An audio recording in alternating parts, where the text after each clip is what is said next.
Good morning student. I hope आप सब बहुत अच्छे होंगे, फिट एंड फाइन।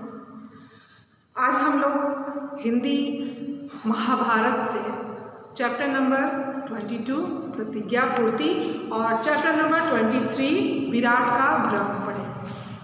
तो इसके पहले आपने चैप्टर में अज्ञातवास और यक्ष और युधिष्ठिर, यक्ष प्रश्न, ये सभी आपने पढ़ा। तो पिछले चैप्टर में आपने पढ़ा था कि कैसे पांडव 64 के युद्ध में हार जाते हैं, 64 के खेल में हारते हैं और उसके बाद 12 वर्ष का वनवास और 1 वर्ष का अज्ञातवास विराटनगर के राजा के यहाँ व्यतीत करते हैं। तो इसके बाद प्रतिज्ञा पूर्ति का बात आती है। तो इसमें हम पढ़ रहे हैं कि द्रोण ने कहा, प्रतिज्ञा पूर्ति के बाद द्रोण ने कहा कि मालूम होता है यह तो अर्जुन ही आया है। होता क्या है कि विराट राजा के यहाँ पांडव शरण लिए हुए हैं, इसकी खबर कीचक के मृत्यु के बाद इसकी खबर पूरे कौरव को मिलती है कि कैसे कीचक को कोई कौन मार सकता है, या तो इसे दुर्योधन मार सकता है या फिर इसे भीम मार सकता है। तो दुर्योधन तो मारा नहीं, तो हो सकता है ये भीम नहीं मारा। इस वजह से कौरवों ने पांडवों के अज्ञातवास को खत्म करने के लिए अपनी सेना के साथ विराटनगर के राज्य पे चढ़ाई कर दिया। विराटनगर के राजा उस समय वहाँ मौजूद नहीं होते हैं। तो उनका पुत्र जो था वो इतनी बड़ी सेना देख करके घबराहट गया। तो वहाँ पे जो अर्जुन वेश बदल के रह रहे थे एक नर्तकी के रूप में, उन्होंने कहा कि चलो मैं देखता हूँ, और विराटनगर के राजा के लड़के को लेकर के वो युद्ध भूमि में आ गया और वहाँ अपने गांडीव को उतार के जो एक पेड़ पे छुपा के उन्होंने रखा था उसकी टंकार बजाई। तो द्रोण ने कहा मालूम होता है कि ये जो आवाज़ है, ये जो धनुष की आवाज़ है, ये अर्जुन की है, ये अर्जुन ही यहाँ आया हुआ है। आचार्य की शंका और घबराहट दुर्योधन को ठीक न लगी, दुर्योधन को अच्छी नहीं लगी उनकी घबराहट। तभी कर्ण बोला, पांडव जब जुए के खेल में हार गए हैं तो शर्त के अनुसार उन्हें 12 वर्ष का वनवास और 1 वर्ष का अज्ञातवास बिताना था। अभी 13वां वर्ष पूरा भी नहीं हुआ है और अर्जुन हमारे सामने प्रकट हो गया है, तो डर किस बात की है। शर्त के अनुसार पांडव को फिर से 12 वर्ष का वनवास और 1 वर्ष का अज्ञातवास व्यतीत करना होगा। अजीब बात है कि सेना के योद्धा भय के मारे कांप रहे हैं, लेकिन अजीब बात है कि सेना के जो योद्धा हैं वो भय के मारे कांप रहे हैं, फिर भी उन्होंने दिल खोलकर लड़ना उनको चाहिए। आप लोग यही रट लगा रहे हैं कि सामने जो रथ आ रहा है उस पर अर्जुन धनुष ताने खड़ा हुआ है।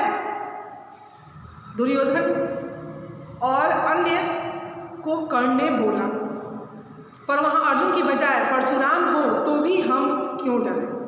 फिर बोलता है कि उस रथ पे अर्जुन की बजाय अगर परशुराम भी हो तो हमें नहीं डरना चाहिए। मैं तो अकेला ही जाकर उसका मुकाबला करूंगा और दुर्योधन को जो मैंने वचन दिया है उसे आज पूरा करके दिखाऊंगा। कर्ण को दम भरते हुए देखकर कृपाचार्य झल्लाकर बोले, कर्ण मूर्खता की बातें ना करो, हम सबको एक साथ मिलकर भी अर्जुन का मुकाबला नहीं कर सकते और हमें यहाँ पे एक साथ मिलकर उसका मुकाबला करना होगा। यह सुनकर कर्ण को गुस्सा आ गया। वह बोला, आचार्य तो अर्जुन की प्रशंसा करते कभी थकते ही नहीं है। अर्जुन की शक्ति को बढ़ा चढ़ाकर बताने की उन्हें आदत सी पड़ गई है। न मालूम हो यह किस भय के कारण अर्जुन को अधिक प्यार करते हैं। इस कारण जो भी हो मैं अकेला ही डटा रहूँगा। आप लोगों को लड़ना हो तो लड़ो, नहीं तो मैं अकेला ही काफ़ी हूँ। जब कर्ण ने आचार्य की यूँ चुटकी ली तो कृपाचार्य के भतीजे अश्वत्थामा से रहा नहीं गया। वह बोला, कर्ण किया तुमने कुछ नहीं है और कोरी डींगे मारने से बाज नहीं आते। इस प्रकार कौरव सेना के वीर आपस में ही वाद विवाद तथा झगड़े करने लगे। यह देखकर भीष्म जो थे वो बड़े खिन्न हुए। वो बोले, यह आपस में बैर विरोध के झगड़ने का समय नहीं है, अभी तो सबको एक साथ मिलकर शत्रु का मुकाबला करना चाहिए। पितामह के इस प्रकार समझाने पर कर्ण, अश्वत्थामा आदि जो भी वीर उत्तेजित हो रहे थे शांत हो गए। सबको शांत देखकर भीष्म दुर्योधन से बोले, बेटा दुर्योधन, अर्जुन प्रकट हो गया, वह ठीक है, पर प्रतिज्ञा का समय कल ही पूरा हो चुका है। जो उसने प्रतिज्ञा ली थी वो समय व्यतीत हो चुका है, कल ही वो खत्म हो चुका है। चंद्रसूर्य की गति, वर्ष, महीने और पक्ष विभाग के पारस्परिक संबंध को अच्छी तरह जानने वाले मेरे कथन की पुष्टि करेंगे। प्रत्येक वर्ष में एक जैसे महीने नहीं होते। मालूम होता है कि तुम लोगों की गणना में कोई भूल हुई है, इसलिए तुम्हें भ्रम हुआ है। जैसे ही अर्जुन ने गांडीव धनुष की टंकार की थी, मैं समझ गया कि प्रतिज्ञा की अवधि पूरी हो गई है। दुर्योधन, युद्ध शुरू करने से पहले इस बात का निश्चय कर लेना होगा कि पांडवों के साथ संधि कर ले या फिर नहीं। यदि संधि करने की इच्छा हो तो हम उससे अभी भी इसमें समय है, अगर हम संधि करना चाहते हो तो। दुर्योधन ने कहा, पूज्य पितामह, मैं संधि नहीं करना चाहता हूँ, मैं किसी हाल में भी संधि नहीं करना चाहता। राज तो दूर की बात है, मैं अब एक गांव तक पांडवों को देने के लिए तैयार नहीं। यह सुनकर द्रोणाचार्य की आज्ञा अनुसार कौरव वीरों ने व्यूह की रचना की। इधर उधर से रथ उसी ओर हाँक दिए गए जिधर दुर्योधन खड़ा था। अर्जुन ने गांडीव पर चढ़ाकर दो बाण ब्रह्माचार्य द्रोण और पितामह भीष्म की ओर इस तरह से छोड़े जो उनके चरणों में जाकर गिरे। इस प्रकार अपने बड़ों की वंदना करके अर्जुन ने दुर्योधन का पीछा किया। अर्जुन को दुर्योधन का पीछा करते देखकर भीष्म आदि सेना लेकर अर्जुन का पीछा करने लगे। अर्जुन ने उस समय अद्भुत रौद्र कौशल का परिचय दिया। पहले तो उसने कर्ण पर हमला करके पूरी तरह से उसे घायल करके मैदान से भगा दिया। इसके बाद द्रोणाचार्य को भी बुरी तरह घायल कर दिया। अश्वत्थामा आगे बढ़ा और अर्जुन पर बाण बरसाने लगा। अर्जुन ने जरा सा हटकर द्रोणाचार्य को खिसक जाने का मौका दे दिया। मौका पाकर आचार्य जल्दी ही वहां से खिसक गए। उसके चले जाने के बाद अर्जुन जब अश्वत्थामा पर टूट पड़े, दोनों में भयानक युद्ध हुआ। अंत में अश्वत्थामा को हार माननी पड़ी। उसके बाद कृपाचार्य की बारी आई और वह भी हार गए। पांचों महारथी जब इस भांति परास्त हो गए तो फिर सेना किसके बल पर टिकती? सारी कौरव सेना। अर्जुन ने जल्दी से ही तितर बितर कर दी। सैनिक अपनी जान बचाकर भाग खड़े हुए। इस भांति भीषण युद्ध करते हुए अर्जुन ने दुर्योधन का पीछा करना नहीं छोड़ा। पांचों महारथियों अर्जुन को एक साथ रोकने का प्रयत्न कर रहे थे, पर भी उन्हें से नहीं रोक सके। उसने दुर्योधन पर भीषण हमला कर दिया। दुर्योधन घायल हो गया और मैदान छोड़कर भाग खड़ा हुआ। भीष्म ने उनसे कहा कि अब आप वापस हस्तिनापुर लौट चलना चाहिए। भीष्म की सलाह मानकर सारी सेना हार मानकर हस्तिनापुर की ओर लौट गई। इधर युद्ध से लौटते हुए अर्जुन ने कहा, उसका रथ नगर की ओर ले चलो। अपना जो रथ जो है वो नगर की ओर ले चलो। उत्तर, तुम्हारी गाय छुड़ा ली जाए। शत्रु भी भाग खड़े हुए हैं। इस विजय का यश तुम ही को मिलना चाहिए। इसलिए चंदन लगाकर और फूलों का हार पहनकर नगर में प्रवेश करना। रास्ते में अर्जुन ने फिर से बृहन्नला का वेश धारण कर लिया और राजकुमार उत्तर को रथ में बैठाकर सारथी के स्थान पर खुद बैठ गए। उन्होंने विराट की ओर से कुछ दूतों को यह आज्ञा देकर भेज दिया कि जाकर घोषणा कर दो कि राजकुमार उत्तर जो है वो विजय हुए हैं। अब दूसरे चैप्टर की बारी आती है, विराट का भ्रम। त्रिगत राजा सुशर्मा पर विजय प्राप्त करके राजा जब विराट नगर वापस पहुंचे तो पुनर्वासियों ने उनका धूमधाम से स्वागत किया। नगरवासी जो थे वो पूर्ववासियों ने उनका धूमधाम से स्वागत किया। अंतःपुर में राजकुमार उत्तर को न पाकर राजा से पूछताछ की तो स्त्रियों ने बड़े उत्साह के साथ बताया कि राजकुमार कौरव से लड़ने गए हैं। राजा यह सुनकर एकदम चौंक उठे। उनके विशेष पूछने पर स्त्रियों ने कौरवों के आक्रमण आदि का सारा हाल कह सुनाया। यह सुनकर राजा का मन चिंतित हो उठा, वो परेशान हो गया। राजा को इस प्रकार शोकाकुल होते देखकर कंक ने उन्हें दिलासा देते हुए कहा, आप राजकुमार की चिंता न करें, बृहन्नला सारथी बनकर उसके साथ गई हुई है। कंक इस प्रकार बातें कर ही रहे थे कि इतने में उत्तर के भेजे हुए दूतों ने आकर राजन से बोला, आपका कल्याण हो, राजकुमार जीत गए हैं। कौरव सेना तितर बितर हो गई है और गाय भी छुड़ा ली गई है। यह सुनकर विराट आंखें फाड़कर देखते रह गए। उन्हें विश्वास न हो रहा था कि अकेला उत्तर कौरव को कैसे जीत सकेगा। पुत्र की विजय हुई यह जानकर विराट आनंद और अभिमान से फूले समा रहे थे।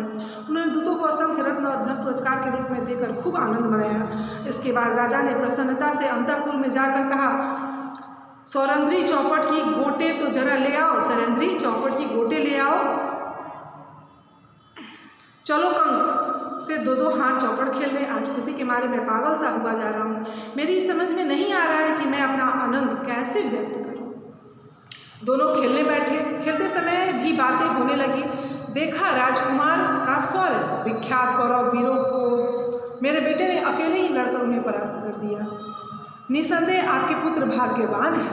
कंक ने कहा, कंक वही जो युधिष्ठिर बने हुए थे, बोला कि आपके पुत्र बहुत भाग्यवान है, नहीं तो बृहन्नला उसकी सारथी बनती ही कैसे।